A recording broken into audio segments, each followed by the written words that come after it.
오늘 그 처음으로 이제 챕터 1 했습니다. 화재의 의의, 화재 정의에 대해서 한번 우리가 살펴보도록 하겠습니다. 이 화재 정의 너무나 잘 알고요. 또 다 뭐 공적시험 치면서 이제 다 준비했던 내용들이라서 새삼스럽긴 합니다만 한 번 더 우리가 짚어두는 것이 훨씬 유익할 것 같아서 한번 짚어보도록 하겠습니다. 시험 출제 빈도는 그렇게 높지 않은 걸로 그렇게 되겠습니다. 여기에 보면은 화재의 정의에 보면은 우리 화재조사 및 보고규정 제2조에 보면 이렇게 정의하고 있습니다. 화재조사 보고규정에 보면 화재란 사람의 의도에 반하거나 또는 고의에서 발생하는 연소현상으로서 소화시설 등을 사용하여 소화할 필요가 있거나 또는 화학적인 폭발 현상을 말한다 라고 지금 하고 있는데, 여기에서 하나씩 한번 짚어볼까요? 화재 발생이 사람의 의도에 반한다 라고 하는 것은 내가 실수로 해서 화재가 되는 것 플러스 또 부작위에 의한 화재, 말하자면 대표적으로 우리가 황린을 예를 들 수 있겠는데요. 황린 같은 경우에는 대기 중에 34도만 되면 자연 발화가 돼서 화재가 되니까요. 황린 같은 경우는 물속에 보관한다든지, 그렇지 않으면 34도 이하가 되는 이렇게 차가운 곳에 보관을 하여야 함에도 불구하고 그렇게 하지 않음으로 인한 화재도 여기에 우리 화재 의도에 반하는 것으로에 포함을 시키겠다. 그리고 여기에 고의라는 말은 뭐 당연하게 뭐 해석할 여지가 없죠. 방화, 고의에 의해서 응한다는 것은 우리가 이제 피해를 목적으로 직접 방화하는 거, 이런 것들은 이제 방화, 범죄에 해당이 되겠습니다. 그다음 연소현상이라는 것은 길게 설명하지 않겠습니다. 가연성 가스와 산소와 서로 반응을 해서 빛과 열을 내면서 급격하게 연소하는 현상을 우리가 산화현상이라고 하죠. 화학현상이고, 이렇게 연소현상이라는 것은 산소와 이렇게 반응하는 해서 말하자면 이제 형질이 바뀌게 되는 거죠. 나무가 나중에 다 타고 나면 이제 숯이 되면 다시 재가 되는 것처럼 이렇게 무게가 변하고 형질이 변하는 것, 이런 현상들을 연소현상이라고 하겠다라고 하는 거고요. 확실히 이제 연소현상은 우리가 조금 체크해야 될 것은 화학 반응이고 산화 반응이다라는 것도 체크를 하셔야 될 것 같습니다.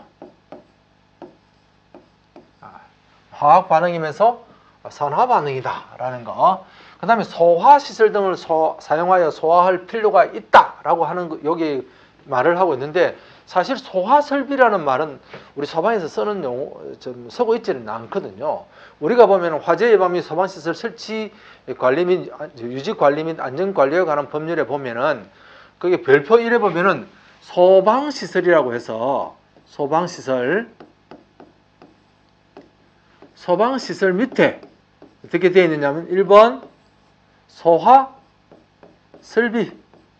설비라고 표현을 하고요. 또 2, 뭐 경보 설비, 3, 피난 구조 설비, 4, 소화 용수 설비, 용수, 5, 소화 활동,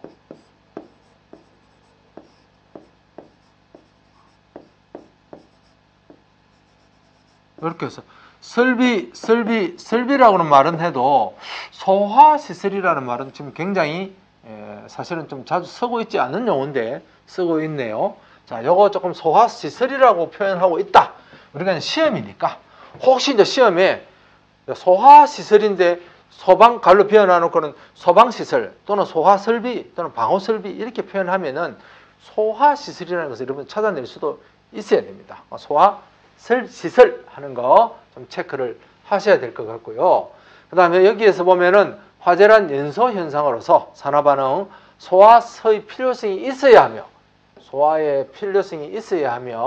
소화의 필요성 정도는 소화시설이나 그와 유사한 정도의 시설을 사용할 수준이어야 한다. 우리가 여기 소화설비 안에 보면 소화기구에 보면은 소화기, 간이소화연구, 그 다음에 자동활성소화설비 들어가 있죠. 간이소화연구 안에 보면은 거기에 보면은 뭐 고체 에어로졸도 있고 뭐 투척용도 있고 모래도 있고 팽창 질석도 있고 있겠죠. 자, 그거는 그것을 사용할 수준이어야 한다.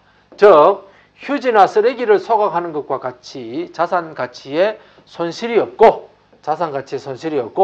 자연히 소화될 것이 분명하여 소화의 필요성을 느끼지 않거나 설령 소화의 필요성이 있다고 하여도 소화시설이나 소화장비 또는 간이 소화용구 등을 활용하여 진화할 필요가 없는 것은 화재로 보지 않겠다. 뭐 예를 들면 가서 내가 막 발로 막 이렇게 지금 밟아서 끄는 정도 되면 그거는 화재라고 하지 않겠다는 거죠. 간이 소화용구까지라도 사용해서 이렇게 끌 필요가 있는 것, 그것을 우리가 이제 화재라고 한다라고 하는 거고요. 그 다음에 보면은 여기에 보면은 우리가 이제 일반적인 연소 현상, 즉 불 연소 현상하고 구분되는 가스 폭발 등의 화학적 폭발 현상을 화재 범죄에 포함한다 이렇게 되어 있는데요. 여기에 보면은 가스 폭발 등 화학적 폭발 현상을 범죄에 포함하는데 여기에 보면 폭발의 경우에는 연소 현상과 소화의 필요에 상관없이 사람의 의도에 반하여 발생한 것만을 화재로 하겠다. 가스 폭발 같은 경우에는 화재가 없어도 된다는 거죠. 불이 안 붙어도 여기에서 보면 사람의 의도에서 반해서 가스 폭발이 화학 폭발이 있었다면 그거는 우리가 화재로 간주하고 우리가 대응을 하겠다라는 겁니다. 그리고 여기에 보면 우리가 또 하나 더 체크해야 될 것은 여기에 보면은 보일러, 파열 등 물리적 폭발은 화재로 취급하지 않는다. 말하자면 보일러 해가지고 막 열심히 이제 뭐 보일러에서 이제 수증기를 만들겠지. 근데 안전변이나 배관을 통해서 잘 흘러가야 되는데 그렇지 못해서 폭발하는 이런 물리적 폭발은 화재 범죄에 포함하지 않겠다라고 하고 있다는 점 확인을 해두셔야 될 것 같습니다. 하나 더, 한 번 더 말씀드리겠습니다. 여기에서 보면 소화시설이라는 거 체크하시고요.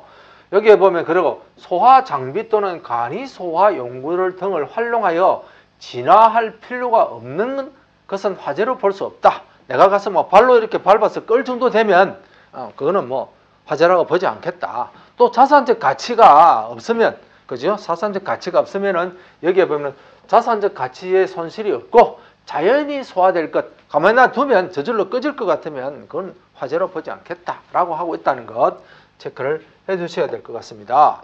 그 다음에 이 부분도 한번 시험에 한번 출제가 됐던 내용인데요. 여기에 보면은 과학적 화재 개념과 형법상 화재 개념, 민법상 화재 개념인데요. 우리하고 가장 가깝게 지금 현재 적용하고 있는 것은 과학적 화재 개념입니다. 연소화재라는 것은 빛과 열을 발생하는 급격한 산화 현상, 과학적 화재로서 우리가 해석을 하고 있고요. 형법상은 여기서 보면 형법상은 뭐라고 되어 있느냐면은 형법상은 불을 놓아 매개물에 독립하여 연송되는 것. 즉 여기에서 보면은 불을 놓는다는 것, 약 방화의 개념이겠죠. 그죠? 여기에 보면은 형법상은 불을 놓아 매개물에 독립하여 연소되는 것. 그러니까 형법상 그죠? 방화, 범죄에 관심을 두고 있다는 것은 우리가 형법상 화재 개념이고요. 그 다음에 여기 시험에 나왔던 부분이 아마 이 부분인 것 같습니다. 요거 민법상의 화재의 개념은 고의, 과실로 인하여 결과적으로 타인에게 손실을 입힌 화재만큼은 민법상으로는 화재를 하겠다. 그렇게 정리를 하고 있다는 점도 구분해 놓으시면 여기에서 여러분들이 다음에 시험에 나올 때 하나 좀 선별해서 정답을 찾아낼 수 있도록 그렇게 해야 될 것 같습니다.